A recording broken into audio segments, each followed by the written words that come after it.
Hello everyone, আসসালামু আলাইকুম। আজকে একটা জার্মান ল্যাঙ্গুয়েজের উপর একটা ক্লাস নিয়ে আপনাদের মাঝে হাজির হয়েছি।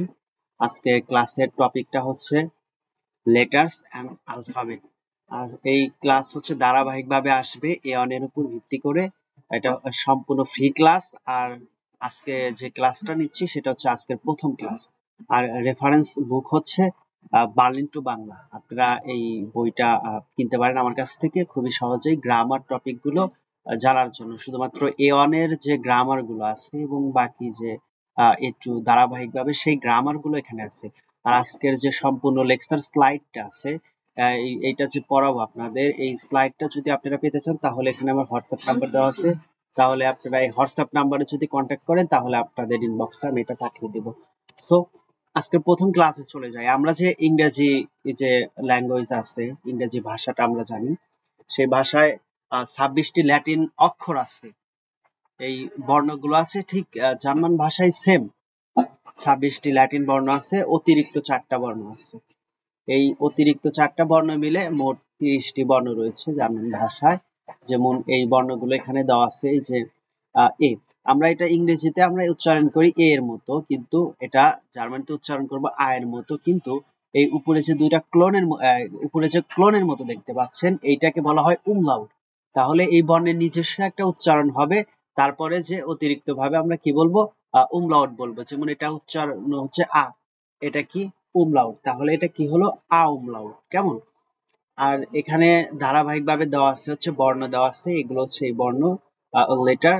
আর হচ্ছে উচ্চারণ।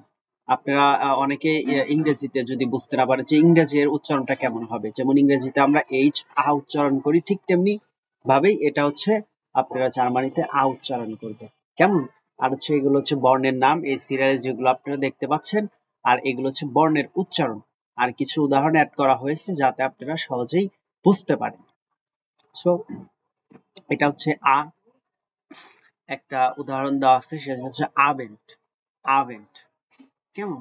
আর এই যে দেখেন আয়ের উপরে কি আছে, উমলাউট আছে। তাহলে এটা আমরা উচ্চারণ করব কিভাবে? বর্ণের নামটা কি? আ উমলাউট।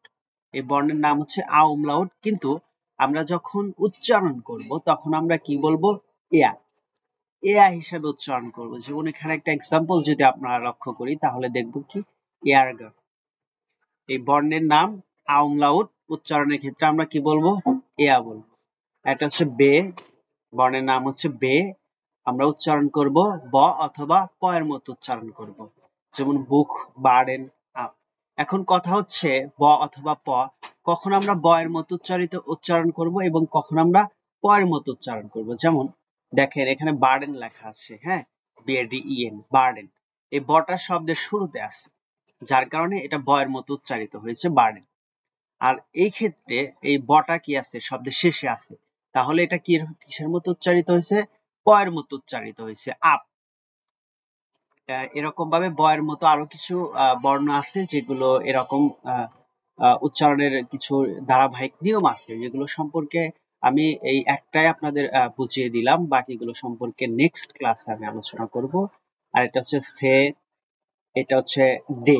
এই যে এখানে দেখেন ড অথবা ট এর মতো উচ্চারণ করব। যখন আমরা একটা শব্দ উচ্চারণ করব তখন ড অথবা ট এর মতো উচ্চারণ করব। কখন ড হবে, কখন ট হবে, এ ব্যাপারে বিস্তারিত নেক্সট ক্লাসে আমি আলোচনা করব।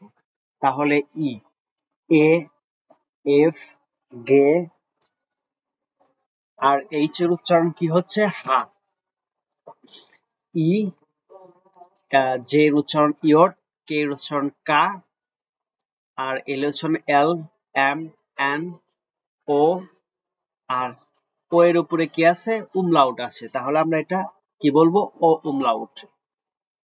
পি হচ্ছে পে, কু, কিউ হচ্ছে কু, আর হচ্ছে ইয়ার, আর হচ্ছে এইচ। এইচ আমরা কি বলবো? এইচ। এইচ, টে।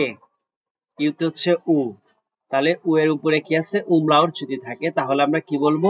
উ উমলাউট। আর হচ্ছে বি হচ্ছে ফাউ। আমরা ইংলিশে আমরা বি এর মতো উচ্চারণ করব, কিন্তু আমরা জার্মানিতে কি উচ্চারণ করবো? এই বিটাকে কি বলবো? ফাউ বলবো, ফাউ।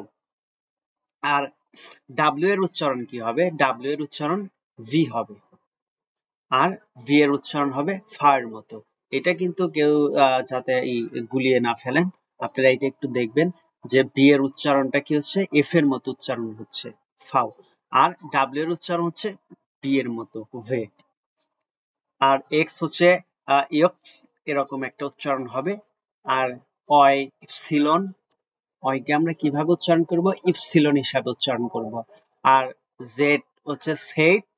আর এই যে একটা যে আপনারা অক্ষর দেখতে পাচ্ছেন, এইটার মানে হচ্ছে ডাবল এইচ। ডাবল এস আমরা যেভাবে উচ্চারণ করি ঠিক সেভাবে আমরা উচ্চারণ করব, যেমন হচ্ছে এইচ বা সেট। সো আজকের ক্লাস হচ্ছে এতটুকুই। আর আপনারা যদি কেউ যদি মনে করেন যে আমার কাছ থেকে এই বইটা আপনারা পারচেস করতে চান, যেমন ভার্লিন টু বাংলা এই বইটা, তাহলে আমাকে হোয়াটসঅ্যাপে আপনারা নক করতে পারবেন। এই বইটা সুন্দরভাবে গ্রামারের পার্টগুলো সম্পর্কে আলোচনা করেছি। এই যে আমার এখানে হোয়াটসঅ্যাপ নাম্বার আছে, এই হোয়াটসঅ্যাপ নাম্বারে আপনারা আমাকে যদি নক করেন তাহলে খুবই রিজনেবল একটা প্রাইজে বইটা আপনার অনলাইনে অর্ডার করতে পারবেন। সো সেক্ষেত্রে হোয়াটসঅ্যাপে যোগাযোগ করলেই কিন্তু অর্ডারটা কনফার্ম হবে। আজকের মতো ধন্যবাদ সবাইকে, ভালো থাকবেন।